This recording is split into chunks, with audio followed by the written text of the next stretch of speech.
سورہ ملک کے فضائل۔ رات کو سونے سے پہلے سورہ ملک پڑھنے کا بہت اہتمام کیجیے۔ نمبر 1، رسول اللہ صلی اللہ علیہ وسلم نے ارشاد فرمایا، اللہ تعالیٰ کی کتاب میں ایک سورت ایسی ہے جس کی 30 آیتیں ہیں، یہ آدمی کی سفارش کرے گی یہاں تک کہ اس کو بخش دیا جائے گا۔ نمبر 2، دوسری روایت میں ہے، قرآن مجید میں ایک سورت ہے جو اپنے پڑھنے والے کی بخشش کروائے گی، اس کی طرف سے لڑے گی یہاں تک کہ اس کو جنت میں داخل کروائے گی۔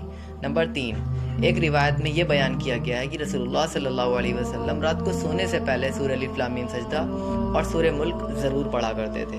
نمبر 4، سورہ ملک عذاب قبر سے روکنے والی ہے، یعنی اس کا پڑھنے والا امید ہے کہ عذاب قبر سے محفوظ رہے گا، بشرطے کہ وہ احکام فرائض اسلام کا پابند ہو۔ نمبر 5، ایک روایت میں ہے کہ رسول اللہ صلی اللہ علیہ وسلم نے ارشاد فرمایا، میرا دل چاہتا ہے کہ سورہ ملک ہر مومن کے دل میں ہو۔